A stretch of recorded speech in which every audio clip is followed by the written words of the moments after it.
မကျွန်တော်တို့ဘဝတွေကိုမမရဲ့ကိုကျိုးအတွက်လူပုံလဲမှာခြခင်းမပြတော့ဘူးလို့ကျွန်တော်ယုံကြည်ထားခဲ့ပါတယ်အခုတော့မလုံးရက်တယ်ကျွန်တော်တကယ်ပဲဝမ်းနည်းရပါတယ်မတင်မဲ့စာတန်းကိုကျွန်တော်မပိတ်ပင်ရပါဘူးဒါပေမဲ့မတစ်ချက်လောက်ပြန်စဉ်းစားပေးပါလို့ကျွန်တော်တောင်းပန်ပါတယ်မောင်သက်ဝေကျမသည်စာတူတူလေးကိုရင်တလက်လက်နဲ့တုံရီစွာဒုတိယအကြိမ်ပြန်ဖက်လိုက်မိပြန်သည်ဒုတိယအကြိမ်ဖက်တော့ပထမအကြိမ်လောက်တော့မခံစားရတော့ပါသို့တော့သူပြောင်းလဲသွားခဲ့ပြီပဲဟိုတုန်းကကျမစီသူစာရေးနေအီးမေးဖြစ်မဲ့ရေးစာရေးစကူပေါ်မှာပဲရေးချစ်တော်မဟုချစ်တော်ဟူသည့်စကားလုံးကိုအမြဲထည့်ခဲ့သည်မောင်သက်ဝေဟုလက်မှတ်ထိုးသည့်အခါတိုင်းချီးမြှင့်နိုးစွာဖြင့်မောင်သက်ဝေဟုရေးလေးရှိသည်အခုတော့အပိုစကားတွေတစ်လုံးမှမပါဘဲလူရင်းကိုတူတူရှင်းရှင်းရေးထားသောစာတစ်စောင်ဖြစ်လေသည်စာရေးဖွဲ့စည်းပုံနဲ့ရေးသားကိုကျမမရှင်းနေမှာမရှင်းနေမှုဆိုတာထက်လက်ခံရတာအောက်တက်ခံစားရလို့ပါသူကျမကိုချစ်တော်မဟုမသုံးတော့ဘူးကျမသည်သူချစ်တော်မဟုတ်တော့ဘူးချစ်မြတ်နိုးစွာဖြင့်ဟုသူမသုံးတော့ဘူးသူသည်ကျမကိုချစ်မြတ်နိုးနေသူမဟုတ်တော့ဘူးအဲ့လိုကျမသဘောပေါက်အောင်ထိုစကလုံးတို့ကိုသူရည်ရွယ်ချက်ပါတမင်ချန်လက်ခဲ့တာမဟုတ်လားစာအဓိပ္ပာယ်ကတော့ရှင်းပါသည်ကျမ၏စာတန်းကိုမတင်စေခြင်းဘူးဆိုတာပဲအော်သူတောင်းဆိုခြင်းသည်ဆိုတာဒါလားသူစီကကြောင်းနေကြတောင်းဆိုမှုတစ်ခုကိုမျှော်လင့်ထားခဲ့မိသောကျမအတွက်ဒါကပြင်းထန်သောရိုက်ချက်တစ်ခုဖြစ်ပါသည်သို့တော့ကျမနားမလဲတာကထိုစာတန်းကိုဘာစာတန်းဟုသူထင်နေခဲ့လို့လဲဘာဖြစ်လို့မတင်စေချင်တာလဲသူတို့ဘဝကိုကျမကလူပုံထဲမှာခြခင်းပြမည်ဟုဘာဖြစ်လို့ဆွဆွဲရတာလဲကျမစာတန်းကောင်းစဉ်ကိုသူသိနေခဲ့လို့လားသူကဘလို့သိနေခဲ့တယ်လဲကျမစာတန်းကောင်းစဉ်က Give me a child until he is 7ဖြစ်သည်ဟုတော့သူသိနေခဲ့လို့ဖြစ်မှာပေါ့သူဘလို့သိသွားတာလဲစက္ကန့်မှလောက်အချိန်ကာလအတွင်းကျမ၏စိတ်အာရုံတို့သည်မနာမနေပြေးလွှားခီးဆက်နေကြလေသည်သူဘလို့သိမလဲသူဘလို့သိမလဲနေအောင်ခဏနေအောင်ထိုကောင်းစဉ်ကိုဘလို့အကြောင်းကြောင့်ပဲဖြစ်သူတီးလိုက်ပြီးသည့်နောက်မမေမက်ဆုနဲ့မမေဗီဒီယိုဖိုင်တွေစာရန်တွေကိုသူတတိယသွားမှာပေါ့မမေပြုစုထားသောသူတို့ဘဝတွေကိုကျမကညီလာခံပရိသတ်ကိုကဘာတစ်ခုလုံးကိုချပြတော့မှာလားဟုသူစိုးရိမ်မိလိမ့်မည်ကျမရင်ထဲမှာနာကျင်သွား၏သူဘလောက်စိုးရင်ကြောင်ကြပူပန်လိုက်မလဲဟုတွေးမိသွားရင်တပြိုင်တည်းကျမကိုအထင်သေးရလေခြင်းဟုဝမ်းနည်းသွားမိလို့ပါမောင်တို့ဘဝတွေကိုသူ့တေသနာစာတန်းအဖြစ်ထုံမပြောပြအောင်မမေကိုမဘလောက်စီးယုံထားခဲ့ရတယ်ဆိုတာမောင်မသိလိုက်လေခြင်းကွယ်ထားပါအောင်သူဘလို့သိသွားလဲဆိုတာကိုကျမစဉ်းစားကြည့်သည်မာဆေးရှိပရိုဖက်တက်ကလိုမှတာဝန်ရှိသူတယောက်ယောက်နဲ့သူခင်မင်သလားအဲ့ဒီကနေတည်သွားသလားသို့တော်သူကတက္ကသိုလ်နဲ့နီးစပ်သူမှမဟုတ်ပဲဒါဖြင့်ကိုညံလေးအောင်ကနီးစပ်သလားအိုးကိုလက်စီကနေတည်သွားရလားအခုမှတတိယသွားသည်ကျမရေးသည့်စာတန်းကိုခေါင်းစဉ်ပေးတာကိုလက်ဤအကြံဉာဏ်မှာကျမကရိုးရှင်းစွာပင်ကလေးသူငယ်နဲ့ကြပြားဟုပေးဖို့ရည်ရွယ်သည်သို့တော့ကိုလက်ကအခုခေါင်းစဉ်ကိုပေးဖို့အတင်းအကျပ်တိုက်တွန်းသည်ဒီနာမည်ကတိတ်ဆွဲဆောင်တဲ့အင်ဂျင်ကအပြုံးစားစားပင်ပြောခဲ့သောကိုလက်ကိုမြင်အောင်မိ၏ဘလို့ဆွဲဆောင်တာလဲအော်နာမည်ကိုကြားလိုက်ရတဲ့လူတိုင်းကဘာလေးလို့တွေးမိသွားအောင်စာတန်းကိုဖတ်ချင်သွားအောင်ဆွဲဆောင်တာပေါ့ကိုလက်သည်ကျမပြင်းသေးသို့လာလိမ့်မည်ဆိုတာမောင်တက်ဝေကိုကြိုပြောထားသလားသူတို့အဆက်အသွယ်မပြတ်ခဲ့ဘူးလားဒီလောက်မျက်နှာချင်းဆိုင်လို့မရသည့်လူနှစ်ယောက်လေကျမဖတ်မိခေါင်းစဉ်ကိုရောကြိုပြောထားသလားကျမမရှာဖွေရပဲကျမစီမောင်တက်ဝေဆက်သွယ်ချင်းကပ်လာအောင်ညံသုံးပြီးအကြံပေးလိုက်တာများလားပြင်တစ်ကိုစာတန်းဖတ်ဖို့တွားရမယ်ဆိုရင်နင့်အတွက်တကယ်ကြီးမားတဲ့အခွင့်အရေးနေထင်ထားတဲ့ပိုကြီးတဲ့အခွင့်အရေးပါနေလက်မလွတ်နဲ့ပြီးမှနေငါ့ကိုကျေးဇူးတင်လာခြင်းရဲ့လို့ပြောမိလိမ့်မယ်ဟုတ်မှာပါဒါကိုလက်ရဲ့အကြံစီပဲထင်တယ်ဒါပေမဲ့မင်းတို့ဘဝတွေကိုမချခင်းမပြဘူးဆိုတာမင်းနည်းနည်းမှမတွေးမိဘူးလားကွယ်ကျမမောင်သက်ဝင်နဲ့စကားပြောချင်တယ်ဖြစ်လားရတယ်လေအမသူဖုန်းနံပါတ်ကိုအမအခန်းခေါင်းရင်းစပွဲပေါ်ကတယ်လီဖုန်းအောက်မှာထားပေးထားတယ်။ဦးကျမမသိခဲ့လေချင်းကျမခေါင်းရင်းမှာတယ်လီဖုန်းတင်နေစင်နေရှိတာပဲ။တယ်လီဖုန်းကိုလက်ဖြားနဲ့ပင်ထိမကြည့်ခဲ့ပြီ။ကျမဖုန်းဆက်ရမယ့်လူလည်းမရှိတော့ဘူးဟုထင်ခဲ့တာ哦။ကျမအခန်းထဲပြန်သွားပြီးရှာကြည့်တော့ဖုန်းနံပါတ်နဲ့နာမည်ကိုတွေ့၏။အင်္ဂလိပ်လက်ရေးများဖြစ်သည်။ကိုညံ၏လက်ရေးတွေဖြစ်မှာပေါ့။တက်ဝေတဲ့။သူ့တယ်လီဖုန်းနံပါတ်ကိုနှိပ်နေစဉ်ကျမလက်တွေမတိမတာတုံရင်နေကြသည်။နေအောင်ဒီတိုင်းဆိုရင်မဖြစ်သေးဘူးလက်တောင်တုံနေအတန်ကောမတုံဝဲရှိမလားအခုအခါကျမသူ့ကိုဖုန်းဆက်ပြီးအကျိုးအကြောင်းမေးလာမှာကိုကြိုတင်သိနေပြီးပြင်ဆင်ထားမိသူကျမကအခုမှအံ့ဩတုန်လှုပ်စရာအဖြစ်ကိုကြုံလဲရသည်လူကျမစိတ်ငြိမ်အောင်ပြင်ဆင်ရအောင်မှာပေါ့ကျမဖုန်းကိုပြန်ချလိုက်၏ ကျမဖတ်မိစာတန်းသည်တူထင်သလိုသူတို့ဘဝတွေကိုချပြမိစာတန်းမဟုတ်ဘူးဆိုတာသူသိသွားစေချင်လာပြီသို့တော့ကျမခဏစောင့်နိုင်ပါသည်ကျမစိတ်တည်ငြိမ်အောင်စောင့်ရပါမည်ကျမအိပ်ရပေါ်လဲအိပ်လိုက်၏ကျမခြေရင်းကနန်းရံမှာတရင်လိုအကောင်ကြီးတကောင်မဟုတ်ဘူးတော်တော်ကြီးပြီးနန်းရံမှာမလုံမရှက်တက်ထားတာမို့အကောင်တော့မဖြစ်နိုင်ဘူးအယုတ်တစ်ခုဖြစ်မည်ဘာကောင်လဲဂျန်နဲ့ပြောသည့်စီကာရာအကောင်လားအပြင်ဘက်မှာပရိသတ်စီနဲ့အတန်တွေကိုကြားရသည်စီကာရာတို့ရဲ့အတန်ပဲဖြစ်လိမ့်မည်မောင်ကြီးနင်အခုပမာလဲကျမကဘသူအပေါ်မှာမဆိုစိတ်ခံစားမှုနဲ့ကြည့်တတ်သူပါမိမိလိုသူတည်တနာစိတ်ဖြင့်ကြည့်တတ်သူမဟုတ်မိမိလိုလဲကျမကစိတ်ဓာတ်မမကြောပါမောင်တို့ဘဝတွေကိုစာအုပ်တအုပ်ရေးဖို့အကြံအစီကြီးမားခဲ့သောမိမိကိုကျမနီးမျိုးစုံဖြင့်တားမြစ်နေခဲ့တာမောင်သိစေခြင်းသည်သို့တော့မောင်ထံတို့တယ်လီဖုန်းမဆက်မိအောင်ကျမထိန်းချုပ်မျိုးသိမ်းမှဖြစ်မည်မောင်ကကျမထံမှတယ်လီဖုန်းကိုစောင့်နေပေးလိမ့်မည်ကျမကိုအံ့ဩအောင်လုပ်နိုင်ခဲ့သောမောင်ကိုကျမကပြန်ပြီးအံ့ဩစေမှဖြစ်မည်မဟုတ်လားမောင်အတန်ကိုကြားကျင်လာသည့်တိုင်မောင်စကားတန်တို့ကိုနားထောင်ကျင်လာသည့်တိုင်ကျမမျိုးသိရပါမည်နောက်ပြီးအခု၄နှစ်အတွင်းမှာကျမဘက်ကဘာမှပြောင်းလဲခဲ့ပေမဲ့မောင်ဘက်ကဘာတွေပြောင်းလဲနေခဲ့ပြီးမှမသိတာမောင်ကိုဖုန်းဆက်မိအစားသိကျင်တာကိုကိုညံလင်းအောင်ကိုမေးကြည့်မှာပေါ့သူကြည့်ရတာတော့တိတ်လှုပ်ဝက်မျိုးတိတ်တက်မိသူမဟုတ်ပါနေအောင်ကျမမောင်နဲ့ပတ်သက်ပြီးဘာမှမမေးပဲနေလို့မရနိုင်ဘူးလားကျမကို၄နှစ်လုံးခြေရဖျောက်ထားခဲ့တဲ့သူကိုကျမကအစားအနာလေးတစ်ခုရသည်နဲ့သွေးယူသွေးတဲ့အစလိုက်ဆွဲတော့မလို့လားနေစမ်းမှာမောင်ကိုချစ်လို့ကျမသိသွားစမ်းပါစေကျမအသေးတာခံလိုက်ပါမည်ပြီးခဲ့သည့်၄နှစ်လုံးကျမမှာတော့မောင်ဘယ်ရောက်နေမှမသိကျမရဲ့လားအသက်ထင်ရှားမှရှိသေးရဲ့လားစိတ်တွေပူလဲရတာမောင်ထံအီးမေးလ်တွေပို့ပြန်စားမလားလို့စိတ်ပူနောက်တော့မောင်အီးမေးလ်တွေကိုကျမသိနေခဲ့တော့အရင်ကလှုပ်ဝက်စကားလုံးဖြင့်ဖွင့်ကြည့်ပြီးကျမစာတွေကိုမောင်ဖတ်ရလားဟုတိတ်တခုစုံစမ်းမိသည်မောင်ကျမအနီးကနေထွက်သွားသည့်ကာလအစပိုင်းတုန်းကအီးမေးလ်လှုပ်ဝက်စလုံးကိုမပြင်သေးသဖြင့်ကျမစာပို့ပြီးတိုင်းမောင်စီတို့ရောက်ပြီလားမောင်ဖတ်ပြီးပြီလားဟုသိကြလို့မောင်အီးမေးလ်ကိုဖွင့်ကြည့်သည်ဖွင့်လို့လည်းရသည်မောင်စီမှာရောက်နေသည့်ကျမစာတွေကိုလည်းတွေ့သည်ဖွင့်ဖတ်ထားမှန်းလည်းသိသည်ဖွင့်ဖက်ပြီးသားစာနဲ့ဖွင့်မဖက်ရသေးသည့်စာအနေအထားမှမတူပဲကိုကျမ၏စာတို့ကိုမောင်ကဖတ်တော့ဖတ်ပါရဲ့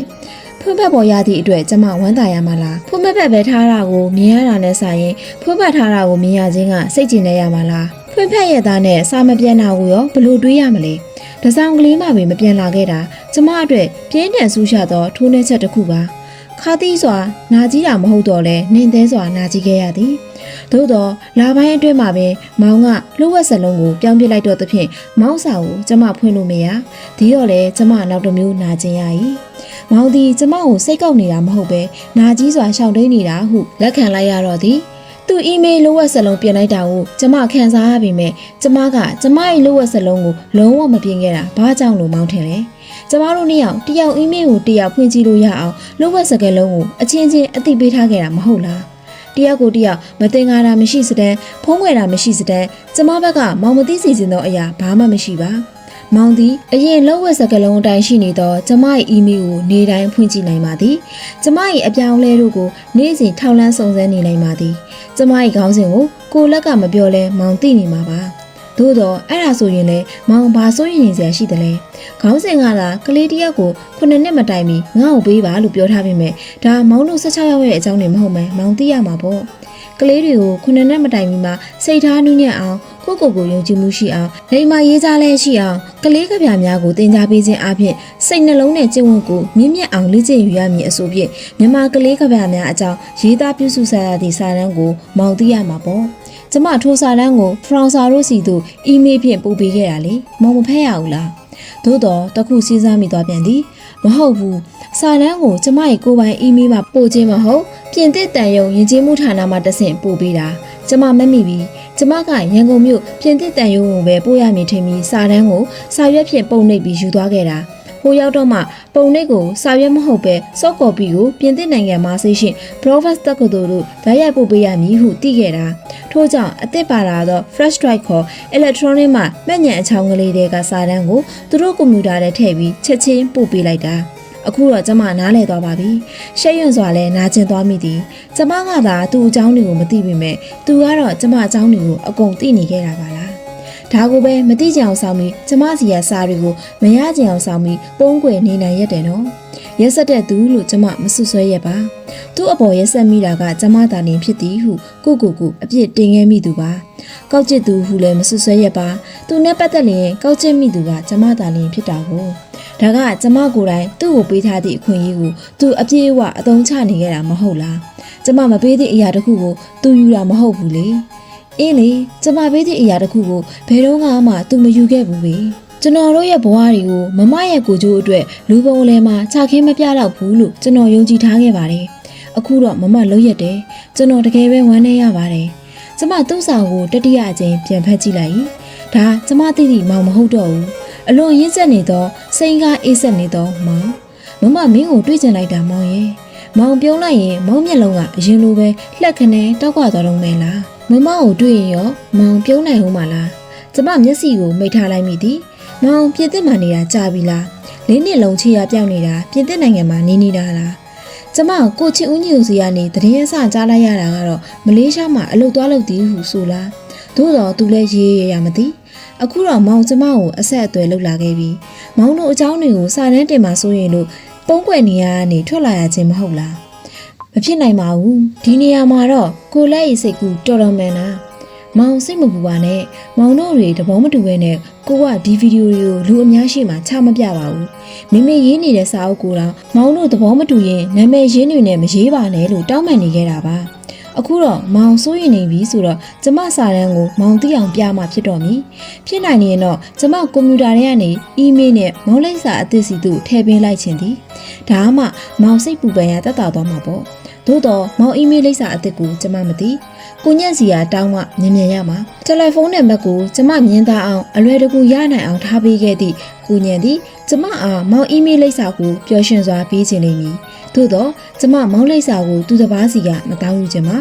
ကျမကိုဖုန်းနံပါတ်နဲ့အီးမေးလ်လိပ်စာမပေးခြင်းလို့၄နှစ်လုံးအဆက်အသွယ်ဖြစ်ပြီးစိန်ကားအေးဆက်ပြတ်တောက်စွာနေခဲ့တဲ့သူလေသို့တော့သူ့စီတို့ကျမရဲ့စာတန်းကိုအခုပဲပို့ခြင်းသည်ကျမလက်အိတ်နေရာမှာထားလိုက်သည်မိမိရထားခဲ့မိသော laptop ကွန်ပျူတာလေးကဖွင့်လျက်သားလေးပါကျမ flash drive မှာမှတ်ညံတောင်းလေးစီလို့ကျမ၏မှတ်တမ်းကိုကူးလိုက်သည်ပြီးတော့ကိုညံ့ကိုပေးဖို့အခန်းထဲမှာထွက်လာခဲ့ပါသည်ကိုညံ့ကိုအခန်းတစ်ခုရှိမှတကားပြန်စစ်ပိတ်နေသည်ကိုတွေ့ရသည်ကျမကိုမြင်တော့အကြည့်လင်းစွာပြုံးပြသည်အမတက်ဝင်နဲ့စကားပြောလို့ရလားကျမမပြောတော့ပါဘူးကိုညံ့ရဲ့ဖုန်းမဆက်တော့ပါဘူးဒီမှာသူစိတ်ပူနေတဲ့ကျမရဲ့စာတန်းအဲ့ဒါကိုပဲကိုညံ့ကသူ့စီအီးမေးလ်နဲ့ပို့ပေးပါသူကျမကိုတွေ့လျက်ငေးကြည့်နေသည်သို့တော်သူကထင်းမြင့်ချက်ပေးခြင်းဝေဖန်ခြင်းလုံးဝမပြုတော့ပါတော်တော်ကြာအောင်ညီသိနေပြီးမှကျမကမ်းပေးနေသော memory stick လေးကိုယူလိုက်သည်ဟုတ်ကဲ့ရပါတယ်ကျွန်တော်အခုပဲပို့ပေးလိုက်မယ်သူကထွက်ခွာတော်မူပြင်ပြီးမှအမလည်းလိုက်ခဲ့ပါလားဟုခေါ်သည်ကျမတစ်ချက်စဉ်းစားပြီးမှသူ့နောက်ကနေလိုက်သွားလိုက်ပါသည်ကျမတို့ဝင်သွားသည့်ထိုအခန်းသည်စာအုပ်စင်တွင်စီရီစွာခင်းကျင်းထားသည့်စာကြည့်ခန်းဟင်းဓာတ်တဲ့ပူသည်ဓာတ်ပုံတွေပကြီးကားတွေချိတ်ထားသည့်ပြခန်းအဲ့ဒါလည်းပူသေးတာပဲနေရံတွေမှာပကြီးတွေရှိရမှန်ပါရဲ့စင်တွေပေါ်မှာဗမှုရုပ်ထုတွေရှိရလဲမှန်ပါရဲ့သို့တော့နေရံမှာကျမမျှော်လင့်မထားတဲ့အရာကိုတွေ့မြင်လိုက်ရသည်ကျမရဲ့ငယ်ဘဝတွေအများကြီးပါလားဒါဘာခန်းလဲဘာဖြစ်လို့ကျမနဲ့ပတ်သက်သည့်အရာတွေဒီမှာရှိနေရလဲကျမရင်ထဲမှာနှွေးထွေးသွားသည်ကျမ၏လက်ရည်တွေကျောင်းသုံးမလားစာအုပ်၏မဆုများတဲ့ကစာမျက်နှာတချို့ကျမလက်ရည်ကမမေ့လက်ရည်လောက်မလှဘူးဟုအားငယ်တက်ခဲ့ပြီးမဲ့အခုတော့ကျမလက်ရည်လေးတွေကမှန်မောင်သွင်းထားသည့်ပကြီးကားတွေဖြစ်နေပါရောလားဒါဘသူ့အခန်းမို့ကျမရဲ့လက်ရည်တွေဒီမှာရှိနေရလဲကိုညာကကွန်ပျူတာစပွဲရှိရာသို့ရှောက်သွားချိန်တွင်ကျမကစန့်ကျင်ဘက်ဖြစ်သောနိုင်ငံတစ်ခုစီသို့ရှောက်သွားနေမိသည်ကျမအလဲတန်းကျောင်းသူဘဝတုန်းကရေးထားခဲ့သည့်ကြပြတစ်ပုဒ်ကိုတွေ့လိုက်ရလို့ဖြစ်ပါသည်စပယ်သုံးကုန်းညားကကုန်းသုံးကုန်းပြီးအောင်မောင်းမလားပြန်တော့မင်းရှင်မင်းညိုစဉ်လူလင်ပြန်တော့လေကျမတို့ငယ်စဉ်ကအလဲတန်းကာလလက်ရွေးစင်စာအုပ်တွင်တင်ညိုတန်းအဖြစ်ပါခဲ့သောကြပြဟိုစဉ်လုံးကထိုကြပြကိုမောက်ကိုဖတ်ခိုင်းခဲ့ဘူးသည်မမဘာဖြစ်လို့အဲ့ဒီလူလင်ကိုပြန်ခိုင်းတာလဲစိတ်တူတူနဲ့ငေါ့လာထင်တာပဲမောင်ရဲ့အော်ညတော့ကသူစောင့်နေပြီမဲ့သူချစ်တဲ့ညိုစဉ်နဲ့အသားအရောင်ရှိတဲ့မောင်ကြီးကသူ့စီကိုရောက်မလာဘူးမောင်ကြီးကိုစောင့်ရင်စောင့်တာကိုလူမသိအောင်စပယ်ပန်းလေးတွေကိုဖြည်းဖြည်းချင်းအချိန်ဆွဲပြီးတည်နေခဲ့တာသုံးကုန်းပြီးသွားတဲ့အထိမောင်ကြီးကရောက်မလာခဲ့ဘူးတဲ့စပားသုံးနေညားကနေသုံးသိန်းပြီးအောင်မောင်မလားပြန်တော့မင်းရှင်မင်းညိုစဉ်လူလင်ပြန်တော့လေဖွဲမီသုံးပုံညားကပုံသုံးပုံကျွမ်းအောင်မောင်မလားပြန်တော့မင်းရှင်မင်းညိုစဉ်လူလင်ပြန်တော့လေ ဒါဆိုကောင်းမလေးကပြန်တော့လို့ပြောတာကလာပါတော့လို့ခေါ်တာပေါ့ဟဲ့လားမောင်ဒီငငယ်ကဟုတ်လားဟုမေးလျင်အတန်လေးလေးကြီးဖြင့်ဟက်လားဟုမေးတတ်သည်ဟုတ်တယ်ဒါဖြင့်ကောင်းမလေးတွေကအမှန်ကိုမပြောဘူးပေါ့စိတ်ထဲရှိတာကိုပြောင်းပြန်လုပ်ပြီးပြောကြတာလားဟင်အမြဲတမ်းတော့မဟုတ်ပါဘူးဟဲ့မမရောစိတ်ထဲရှိတဲ့အတိုင်းပြောလားဒါမှမဟုတ်ပြောင်းပြန်ပြောလားအဲ့ဒီတော့ကကောင်းလေးဘာကိုဥတီပြီးမေးချင်မှမသိကလေးပြပြီးဆက်စုစိတ်ဖြင့်မေးသည်ဟုသာယူဆသဖြင့်ဒါကတော့ဘသူ့ကိုပြောနေတာလဲဆိုတာပေါ့မူတီတာပေါ့ကွယ်ဟုကြံပြေလိုက်ဘူးသည်တကယ်လို့ကိုစော်လက်ကိုပြောတာဆိုရင်မမအမှန်တိုင်းပြောမှလားပြောင်းပြန်ပြောမှလား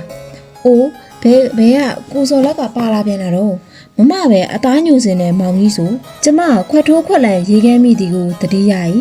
ကျမပြုံးနေမိသည်ဟုကိုတတိပြုမိသည်ကျမတိတ်နှစ်သက်သည့်ထိုးကပြကိုမောင်အားဖတ်စေခြင်းခဲ့ပါလိမ့်မည်စာအုပ်အတိုင်းပေးရင်မောင်မဖတ်မှာဆိုလို့ကူရေးပြီးပေးခဲ့တာဖြစ်နိုင်ပါသည်အမဖွင့်ပြီး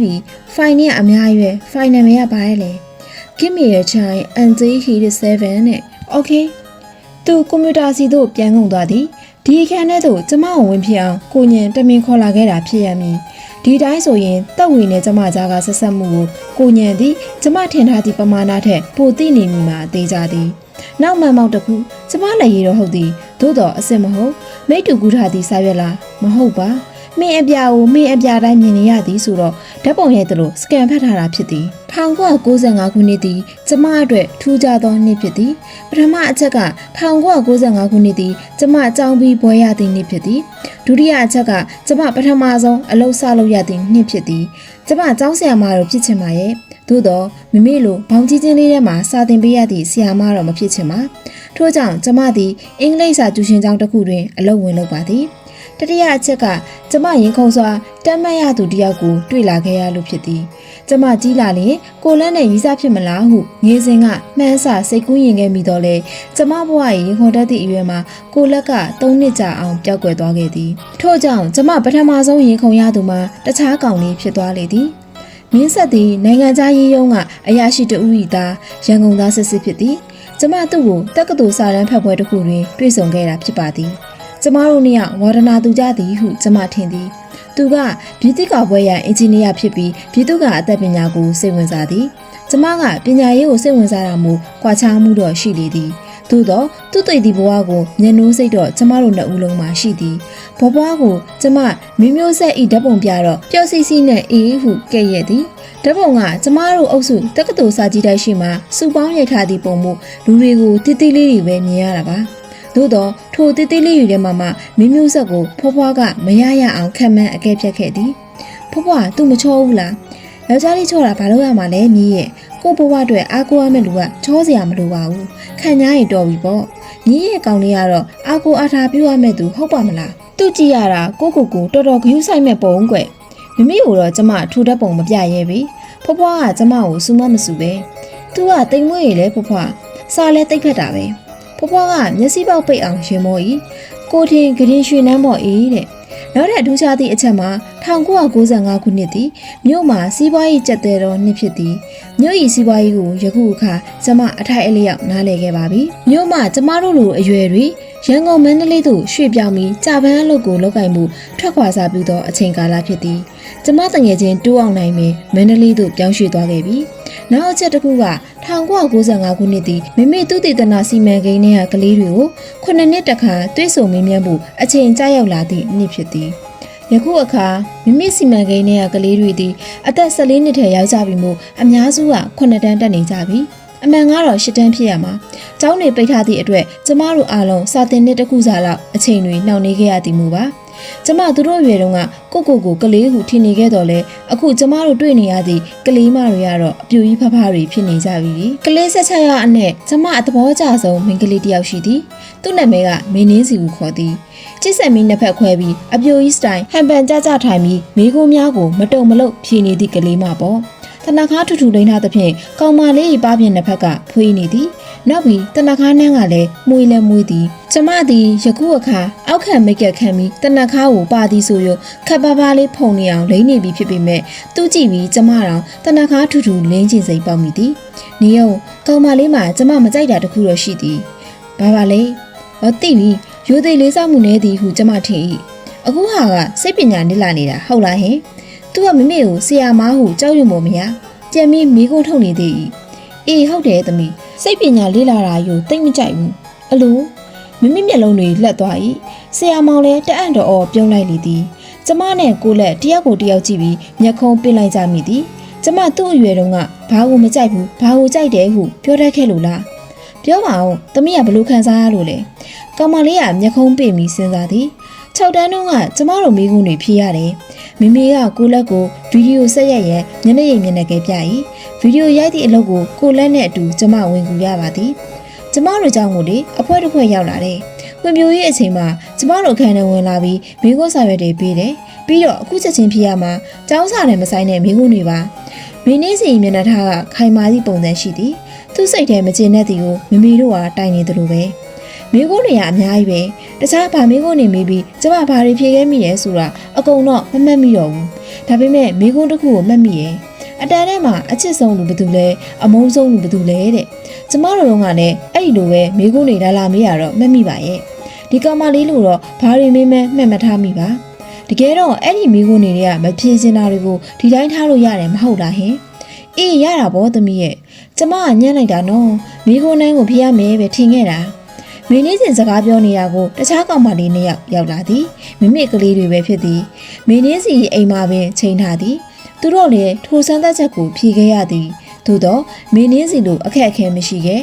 အမုန်းဆုံးလူဟူသောမိကုန်းကိုသူတို့ကြော်ပြစ်ခဲ့ကြသည်တဲ့ဆရာမသိလားကျမမှာအမုန်းဆုံးလူရဲလို့မရှိဘူးအချစ်ဆုံးလူဆိုတာလည်းမရှိပါဘူးတငယ်ချင်းတွေကိုဒေါသထွက်တာစိတ်တူတာမကျေနပ်တာဒါတွေတော့ရှိတာပေါ့ဒါပေမဲ့မုန်းတယ်ဆိုတာဘလို့နေမဲမသိပါဘူးဒါပေမဲ့ကိုလက်တွေအားလုံးမဖြည့်လို့မရဘူးလို့ထင်ပြီးအမုန်းဆုံးနေရာမှာနေရာတစ်ခုတော့ရေးရမယ်လို့ထင်ခဲ့တာ哦ဘသူနဲ့မှရေးရမလဲကျမတော်တော်စိတ်ညစ်ခဲ့ရတာပါကျမကိုယ့်အဖြစ်ကိုပြန်တွေးကြည့်မိသည်ဟုတ်ပါရဲ့အမုန်းဆုံးလူဆိုသည်မိကုန်းကိုဘာဖြစ်လို့ထည့်ထားပါလဲ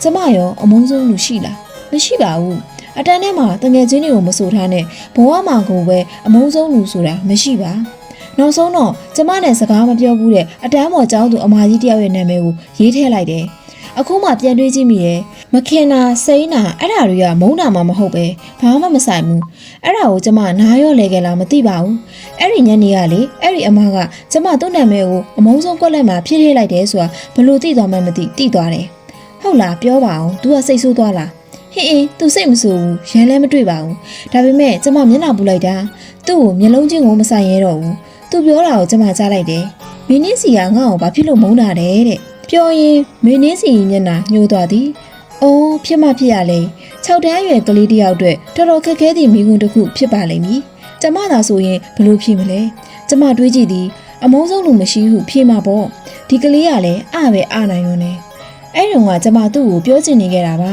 ကျမတကယ်မုန်းတာမဟုတ်ဘူးနာမည်တစ်ခုဖြစ်ပဲထည့်လိုက်တာလို့ဒီတော့ညီမလေးကမဖြေရှင်းခဲ့ဘူးပေါ့ကျမမနေနိုင်တော့ဝင်မင်းပြီးတော့ကောင်းမလေးကခေါင်းရံသည်ဟင်းတောင်းမမေးလို့တွေးမိပဲစိတ်ထဲကတမျိုးကြီးပဲတောင်းမမလို့အာယူတော့ तू ကအခန်းထဲကနေထွက်သွားတော့ကျမလည်းဘာမှမပြောပြလိုက်ဘူးပြောရင်ရော तू ယုံမမလား तू ယုံမှာပါဟုကျမဝင်ပြောလိုက်မိသည်မိမိကကျမအားစကားဝင်မပြောရန်မျက်နှာရည်မျက်နှာကပြလိုက်သဖြင့်ကျမနောက်ဆုတ်မတက်ရနေလိုက်ပါသည်မိမိကသူ့ကိုအကဲခတ်နေပြီးမှမေကုံမေးသည်အခုရောတောင်းပန်ခြင်းနေတုံးလားအခု तू ကကြောင်းထွက်သွားပြီအော် तू ဘယ်ရောက်သွားမှန်းကျမမသိတော့ဘူးသူ့နာမည်ကဘယ်သူလဲလဲ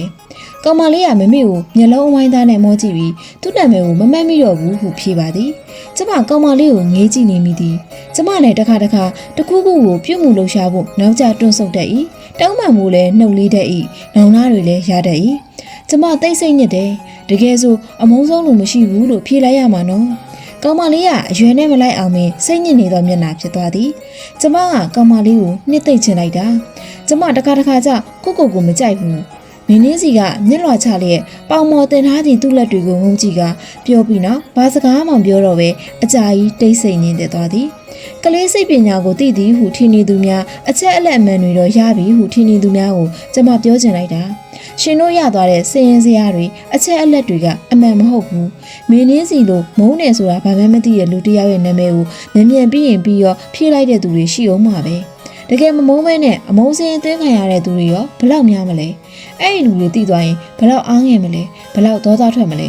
အဲ့ဒီမိကွန်းဟာမေးစရာလူလို့လားအချစ်ဆုံးလို့ဘသူလဲဆိုတာလဲအန်ရရှိသည့်မိကွန်း အမိုးဆုံးဘသူလဲဆိုတာကပိုပြီးအန္တရာယ်ရှိသည်မဟုတ်လားအဲ့ဒါကိုသိရတော့ဘာတွေများကောက်ချက်ချနိုင်မှာမို့လို့လဲတွေးဆုံမှုတချို့ပြီးသွားတော့ကိုလက်ကိုကျမရင်ဖွင့်သည်ကိုလက်အချစ်ဆုံးဘသူလဲအမုန်းဆုံးဘသူလဲဆိုတဲ့မိကုန်းကတကယ်လို့တယ်လို့ကိုလက်ထင်လားရင်မသိဘူးလေကိုလက်ကပြုံးဆဆနဲ့ဖြည့်ပြီးမှအတီပေါက်မျက်နှာဖြင့်ထပ်ပြောသည်ငါဆိုရင်တော့အဲ့ဒီမိကုန်းမျိုးကိုပြည်သူလူထုကိုမေးတာဗျအဲ့ဒီအတိုင်းပဲအမုန်းဆုံးလို့ဘသူလဲအချစ်ဆုံးလို့ဘသူလဲလို့ဖြေခိုင်းချင်တာကိုလက်ကသိချင်တာလားဟာသိချင်တာပေါ့ငါမေးရင်လည်းငါမှဖြေစရာအစင်သစ်ငါအမုန်းဆုံးလို့ဘသူလဲသိလားတော်နိုင်ငံရေးလာမပြောနဲ့ကျမတို့နှစ်ယောက်စိတ်လွတ်လက်လို့ရေမောမိသည်မိဘတွေကိုသားသမီးကသူ့ဟာသူချစ်နေတာအာကိုနေတွေ့တာနေတာအကောင်းသားနဲ့အဖေနဲ့အမေဘသူ့ကိုပိုးချစ်လဲဟုမေးကြတာလဲလူကြီးတွေပဲမဟုတ်လားကျမငယ်ငယ်တုန်းကမမေနဲ့ဖေဖေမိတ်ဆွေတွေကကျမကိုခဏခဏမေးကြ၏အဖေနဲ့အမေဘသူ့ကိုပိုးချစ်လဲတဲ့ထိုမေးခွန်း၏အချင်းအချက်ဖြေမှုကိုမေးခံရသူတာသိပါလိမ့်မည်ကျမသည်ထိုကြက်တဲမှုစိတ်မသက်မသာမှုကိုခဏခဏခံစားမှုသည်ဖြစ်ရာကျမကြီးလာလို့သားသမီးတွေရလာရင်ကလေးတွေကိုထိုမေးခွန်းမျိုးဘယ်တော့မှမမေးဖို့ဆုံးဖြတ်ထားခဲ့သည်တချို့အရာတို့သည်မနှိုင်းရှင်အပ်ဘူးမဟုတ်လားမျက်မှောင်ရောအချစ်ဆုံးလူရှိလားအင်းချင်း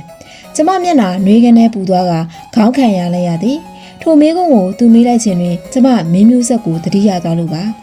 ကိုလက်ဘာဖြစ်လို့အဲ့ဒီမေးခွန်းကိုမေးတာလဲကျမသူ့ကိုမောကြည့်ခြင်းသည်သို့တော်မကြည့်ရဲပါဟာငါအဖြေကိုသိပြီကိုလက်နော်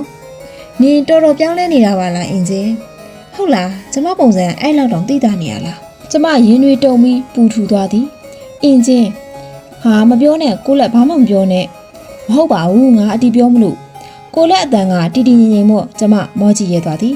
ကလေးတွေမှာတစ်ခုနဲ့တစ်ခုနှိုင်းရှင်တတ်တဲ့အသိပညာကိုတော့လိုတယ်ဒီအသီးကကောင်းလားဟိုအသီးကကောင်းလားဒီမုံနဲ့ဟိုမုံဘယ်မုံကကောင်းလဲဒီပန်းနဲ့ဟိုပန်းဘယ်ပန်းကပိုမွေးလဲပိုလှလဲအဲ့ဒါမျိုးပေါ့ဟာဟုတ်ပါတယ်ကိုလက်ရဲ့မေးပါမေးစရာရှင်းစရာပစ္စည်းတွေအများကြီးပါဘာကြောင့်အတန်းထဲကအချစ်ဆုံးဘသူလဲဘာကြောင့်အမုန်းဆုံးလဲလို့ဘာကြောင့်အဖေနဲ့အမေဘသူ့ကိုပို့ချစ်လဲဘာလို့မေးကြရလဲအဲ့ဒါတော့ကျွန်တော်တကယ်မကြိုက်ဘူးဘာကြောင့်အချစ်ဆုံးလဲဘာကြောင့်အမုန်းဆုံးလဲထိုနေ့ညကျမနဲ့မေမေဗီဒီယိုရိုက်ကူးချက်များကိုပြန်ကြည့်ကြသည်ကိုပါဝင်ရိုက်ကူးထားသည့်အခွေကိုပြန်ကြည့်ရသည့်အရာကိုပထမဆုံးအကြိမ်သဘောကျသွားသည်ကလေးတို့သည်လွန်ခဲ့သည့်9နှစ်စနေနေ့နဲ့ကြောက်စင်ရဖျားတို့မှာကျမတွေ့ခဲ့ရသည့်ကလေးများပဲဖြစ်ပေမဲ့သူတို့ရဲ့ဟန်ဘတ်အမူအရာကတိတ်မပြောင်းလဲပေအနှဲငယ်တော့ကိုထင်းကျူးတက်လာသည်ကိုတွေ့ရသည်မိမိကကျမအားသူ့သေသနာနဲ့ပတ်သက်သည့်စီကံချက်ကိုပြောပြသည်သူတို့ကိုကလေးလာပြီးမတမ်းမဲ့တင်တာသူတို့ရဲ့စိတ်ခံစားချက်နဲ့ကိုမလိုက်ရဘူးပြီးတော့သူတို့ကိုအကြံဉာဏ်ပေးတာညွှန်ကြားတာလည်းမလုပ်ရဘူးဟုတ်ကဲ့သမီးနားလဲပါတယ်ဒါကိုစမ်းသပ်စစ်ဆေးတာလို့ခေါ်တယ်မဟုတ်လားမိမိ No ဒါစမ်းသပ်စစ်ဆေးတာမဟုတ်ဘူးစမ်းသပ်တယ်ဆိုတာ experience ပဲမဟုတ်လားစစ်ဆေးတာလို့အဓိပ္ပာယ်ရတဲ့ test လည်းမဟုတ်ဘူးသမီးသိပြီဒါကို assignment လုပ်တယ်လို့ခေါ်ရင်တော့ခေါ်နိုင်တယ်မဟုတ်လားအခုတော့ကျမစာရွေးလဲပို့ဖတ်နိုင်ပြီဆရာမအဖြစ်အလုပ်လဲစဝင်နေပြီမို့သဘောပေါက်ပါသည်အဲ့လိုပြောလို့လည်းမရဘူးထင်တယ်ကျမရဲ့အလုပ်ကပညာရေးဆိုင်ရာဖြစ်တဲ့မှုပညာရေးနဲ့သက်ဆိုင်သောစစ်ဆေးအစီရင်ခံမှုအကြောင်းမိမိကိုပြောပြမိသည်သမီးတိတလောက်တော့ assignment ဆိုတဲ့စစ်ဆေးကောက်ချက်ချက်မှာအမျိုးအစားနှမျိုးရှိရယ်မိမိလုပ်တဲ့လေ့လာမှတ်တမ်းပြုစုတဲ့အလုပ်ကစောင့်မဝဲဖြစ်တယ်လို့အမတ်တွေနဲ့ဆုံးဖြတ်တယ်လို့မျိုးမဟုတ်ဘူးသူတော်တယ်မတော်ဘူးသူညံ့တယ်မညံ့ဘူးကောက်ချက်ချဆုံးဖြတ်တာမျိုးမဟုတ်ဘူးဒါကြောင့် submit estimate မဟုတ်ဘူးဟုတ်တယ်နော်မိမိဒါပေမဲ့မိမိအလုပ်မှာ informative estimate လည်းမဟုတ်ဘူးနော်မိမိကကျမအားအပြုံးဖြစ်ကြည့်informative ဆိုရင်မိမိကသူတို့ကိုတည်တင်ထိုက်တာတွေအချက်အလက်တွေပညာတွေဗဟုသုတတွေညွှန်ကြားဖြန့်ဝေပေးရလို့အဓိပ္ပာယ်ရနိုင်မယ်အခုမိမိကသူတို့ကိုလေ့လာပြီးအရှိကိုအရှိတိုင်းမတန်းတင်ုံပဲဘာမှဝင်မဆွတ်ဘူးသူတို့ဘဝထဲဝင်မသွားဘူးဒါကြောင့်သမီးကိုလည်းသူတို့ဘဝထဲမဝင်နဲ့လို့သတိပေးထားတာသို့တော့ခွင့်လွှတ်ပါမိမိမောင်သက်ဝေဘဝထဲတော့သမီးဝင်ပြီးသားဖြစ်နေပါပြီမိမိမသိအောင်ဟိုးတုန်းကလေးကတလန်းချင်းဝင်နေခဲ့မိပြီးပါပြီ1995ခုနှစ်မှာမောင်သက်ဝေကိုပင်ဝရွာရှိသူတို့အိမ်မှာမေးမြန်းမှတ်တမ်းယူကြသည်မို့ကျမရောကိုလက်ပါမိမိနဲ့အတူပင်ဝသို့လိုက်သွားကြသည်အလိုမောင်သည်အရက်ကလန်ကလားနဲ့လူပြိုပေါ်ဝင်နေပါကောလားဟ မောင်သက်ဝေသည်ကျမရက်ကိုကြိုလွန်ပြီးမြင်မာလာသည်ကိုတအံ့တော်တွေ့ရသည်မိမိနဲ့ကိုလက်ကိုစိမ့်နေပြီမဲ့ကျမကိုစိမ့်မနေပဲရင်းနှီးလိုက်လေသည့်အကြည့်ဖြင့်ကြိုးဆိုလေသည်ကျမနဲ့မောင်သက်ဝေရန်ကုန်နဲ့ရေနံချောင်းလူချင်းဝေးကွာနေပြီမဲ့စာချင်းတယ်လီဖုန်းချင်းအဆက်အသွယ်ရှိနေသည်ကိုမိမိမသိခဲ့ပါမောင်တို့နေသည့်အိမ်သည်မောင်အဖေကိုပိုင်အိမ်ဟုသိရသည့်အတွက်ကျမစိတ်ထဲမှာကျဉ်နဲ့နှစ်သိမ့်မိသည်အင်္ဂလိပ်သေးငယ်စေအောင်တော့ဝါထရာကအိမ်လေးဖြစ်စေအောင်တော့မောင်ကိုကိုယုံကြည်စိတ်တွေပြီးနိုင်မှာပါကျမခိုးဖတ်တော့မိမိမဆုစာအုပ်တွေထဲမှာမောင်တို့နေသည့်အိမ်သည်မောင်ဖခင်၏အမမောင်အတော်၏အိမ်ဟုသိခဲ့ရဘူးသဖြင့်မောင်ကိုတနာနေမိခဲ့သည်မိမိကမောင်ကိုကြည့်ရင်ဘာလုပ်မှလဲဟုမေးတော့လက်သမားဆရာကြီးလုံမဟုဖြေတာကိုကျမတွေးလိုက်ပူသည်ဘာဖြစ်လို့လက်သမားဆရာလှုပ်ချင်တာလဲဆိုတော့အဖေကိုအိမ်ဆောက်ပေးခြင်းလို့တဲ့ကျမတကားမှမမြင်ဘူးသောမောင်ဖခင်သည်အသားညူညူထွားထွားကြကြရုပ်ရည်ကျန်းနှန်းတော်လဲမျက်လုံးများကရိုးသားနူးညံ့သည်မောင်ဖခင်ကကွန်းစားထားလိုက်တာမှသွားတွေကိုหนีရဲနေရပဲမောင်ရောကိုနေပါရီစားတတ်နေပြီလားဟုကျမစိတ်ပူသွားသည်မောင်သွားလေးတွေကတော့အခုထိဖြူစင်လို့ပါပဲမောင်ကိုဆေးလိပ်လည်းမတောက်စေခြင်းကျမတို့နဲ့မျက်နှာချင်းဆိုင်ပွဲရုံကခြားတိတ်ကလေးရဖြင့်အခုမှ၈တန်းရှိသေးသည်ဆေးလိပ်ကိုလက်ကြားကကိုမချတော့ကြီးမောင်သားဆေးလိပ်တောက်ရဲတောက်ကြည့်ကျမလူရှိတွေပါမရှောင်နိုင်တော့ဘူးတခါတည်းဘိုက်ခောက်ကိုဆွဲလင်ပစ်လိုက်မယ်မြို့ဝဆရာမတွေလိုက်လာသည်ဆိုတော့သူ့အဖေကစိတ်ပူပုံရသည်တက်ဝေမိဘာမဟုတ်တာတွေလှုပ်ထားပြန်လာတော့ဟုတိုးတိုးကြိတ်ကြိတ်စူတန်ကိုကြားလိုက်ရ၏ဟာအဖေကလည်းကျုပ်ဘာမှမလုပ်ပါဘူးတကယ်တော့မောင်ကသူ့ကိုယ်သူကျုပ်ဟုမပြောတာကြပါပြီသူ့ရသူပြန်ရောက်သွားလို့မြန်လားကိုလက်ကမောင်ကိုဗီဒီယိုရိုက်သည့်အခါမောင်ကလုံးဝမနေတတ်ပဲရှက်နေသည်တွေ့ရလုံးကလူတွေမောင်တို့အိမ်ဝိုင်းနဲ့ရောက်လာသလားအောင်မရသည်မောင်ဖခင်ဦးတန်းကိုအားချစ်ခင်သူတွေပေါ်သည်ထင်ပါရဲ့မောင်ကိုလည်းသူတို့ကမောင်သက်လေးဟုချစ်စနိုးခေါ်ကြသည်မမုန်းဝင်ကြီးရှိရင်တော့ဘလောက်မြန်ခုံလိုက်မလဲသူ့သားကိုဗီဒီယိုလာရိုက်တာတော့ဟုအားရပါရပြောနေကြသည်သူ့သားကလည်းအေးသူ့အတိုင်းချွတ်စွတ်ပဲချောချက်ကတော့မှုံလို့တော့မောင်ကထိုအတန်များကြတော့ဖြူဝင်းသောမျက်နှာမှာနေရဲလျက်ရှိလေသည်မိဘအောင်မောင်နှဖူးမှာအဖုလေးတွေပြုတ်သိမ့်လို့ဘာဖြစ်တာပါလဲအသားဖြူဖြူမှာအနီဖုလေးတွေနဲ့ဆိုတော့တိတ်တိတာထင်ရှားနေတယ်ဒီနှစ်ပိုင်းတွေမှာမောင်သက်ဝေဘာတွေထူးထူးခြားခြားဖြစ်လဲဘာတွေတိုးတက်လဲဘာတွေပြောင်းလဲသေးလဲထိုမေးခွန်းကိုမိမိနဲ့ဆရာမောင်ကမေးတာမဟုတ်ပဲမိခွန်းတွေကိုမေးတတ်သွားပြီဖြစ်တော့ကိုလက်ကဝင်မိသည်ဘာမှမထူးကြပါဘူးကျွန်တော်အဖေကိုကူပြီးကြက်သွန်ဆိုင်ဖြစ်ပါတယ်မောင်ကဒုံတိတိဖြေသည်လွန်ခဲ့သော9နှစ်ကအိမ်မှာမိမိပြောရသည့်ပြုပင်တွေထဲမှာအပင်လေးတစ်ပင်ကိုသူ့စီယူသားပေးဖြစ်သည့်နေ့ကိုချက်ချင်းသတိရမိသည်အဲ့ဒီတော့ကမောင်ကိုကျမရဲ့ကိုပိုင်ဥယျာဉ်လေးအကြောင်းပြောပြီးတော့မောင်ကမျက်လုံးလေးတောက်ပလာအောင်စိတ်ဝင်စားနေခဲ့လို့ဖြစ်သည်ဖုန်းကြီးကြောင်ဆိုတော့မောင်မပိုင်ဆိုင်သည့်မီထို့ကြောင့်စားပင်လေးတွေပဲစိုက်ခိုင်းမည်ဆိုသည့်အတွေးသာအမအဲ့ဒါဘာပင်လေးလဲခရမ်းကျင်သည့်ပင်လေးအော်ဒီအပင်လေးကိုမင်းရှင်းအောင်စိုက်လို့ရရင်နောက်တစ်ခါကျအစိတ်ရနေပြိုးကြမယ်ခဏလေးနဲ့တီးတဲ့ခရမ်းသီးတို့ဘူးသီးတို့စိုက်ကြမယ်ပြီးရင်ဈေးမှာသွားရအောင်မောင်လေးမုံမိုးရမယ်ဟုတ်ကဲ့လို့ပြောဟုတ်ကဲ့မောင်လေးမြေချင်းတူးတက်လားတူးတက်ပပင်းဝမှာကြက်သွန်ဆိုင်နေကြဟင်ဟုတ်လားကျောင်းရဲ့နောက်ဖက်မြေဆွေးလေးရှိပြီးအရင်မကျသည့်နေရာလေးတစ်ခုကိုရွေးပြီးကျင်းတူးကြသည်မောင်ဘလို့စိုက်ခင်းမျိုးလိုချင်တယ်ဟုမေးသည့်အခါသူကခေါင်းလေးကုပ်လျက်စဉ်းစားသည်သူမဖြေတတ်ပေကျမသူ့ကိုကူစဉ်းစားပြီးရန်ဆုံးဖြတ်လိုက်သည်ကျမတို့ကလည်းကျမစိုက်ခင်းကိုမိမိကူညီပြီးပုံဖော်ပေးခဲ့တာကိုကောင်းပြီကျမသည်ကျွေရီတုတ်တံပကံများအဟောင်းတစ်ခုကိုကျောင်းပေါ်မှာသွားရှာခိုင်းပြီးထိုပကံများထဲတွင်မြေဆွေးအမောက်ထဲကညီညီလိုက်သည်ထို့နောက်ပကံများထဲတွင်ပန်းမွတ်လေးတွေတည့်ရွက်အသေးတွေအကြီးတွေသူ့စိတ်ကူးတဲ့ရာထဲခိုင်းပြီးအသေးစားဥယျာဉ်လေးတစ်ခုဖန်တီးခိုင်းလိုက်သည်မောင်လေးဘာရောင်နဲ့ဘာပန်းပင်ကိုဘယ်နေရာမှာထားပြီးစိုက်ချင်လဲရွေးကြည့်ထဲကြည့်မကြိုက်ရင်ပြန်နှုတ်ကြည့်ပြီးလို့သိကြပြီဆိုရင်အဲ့ဒီအတိုင်းပုံဖော်ပြီးစိုက်ကြမယ်ထိုကစားနည်းကိုမောင်သက်ဝင်အလိုသဘောကျခဲ့သည်အေးလေမိမိခိုင်းတော့ကရောင်စုံခဲတိုင်မြင့်ပုံလူဆွဲရမှာပြောင်မြောက်သည့်ကလေးပဲမြေဆွေးပေါ်မှာဘာပန်းပင်ဘာရောင်စိုက်မည်ဟုပန်းစစ်စစ်တွေနဲ့အယောင်ချဲခြင်းကိုမကြိုက်ပဲဘယ်ရှိပါမလဲသို့တော်သူကစိတ်တော့တော်တော်များ၏ဘလောက်များသူ့စိတ်မပြတ်သားလိုက်တယ်လဲဆိုရင်ဒီကနေ့သူစင်စင်ပြီးသွားသောဥယျာဉ်ပုံစံလေးကိုအဟုတ်မက်ပြီးကျမကမျိုးစေ့တွေရွေးယူလားသူကနောက်နေ့ကျဒါမကြိုက်တော့ဘူးဟုပြန်နှစ်ခါသုံးခါတော့ပကံများဥယျာဉ်ကိုပြက်လားထိုအခါကျမစိတ်တူတူနဲ့သူ့ကိုငေါမိသည်မောင်နေဘလို့ဖြစ်နေရလဲစိတ်ကပြောင်းလို့ပဲမပြီးတော့ဘူးလားနေအသက်ကြီးလို့မိမယူရင်ယူပြီးမှအဲ့လိုပဲခဏခဏပြောင်းနေပါလားထိုအခါမောင်ကရှုတီတီဖြင့်မိမတော့မပြောင်းပါဘူးတယောက်ပဲယူမှာဟုပြောလေသည်အဲ့ဒီတော့ကတော့ကျမတောင်းတောင်းအီဘာမှမတွေးမိပဲမျက်စောင်းသာထိုးခဲ့မိသည်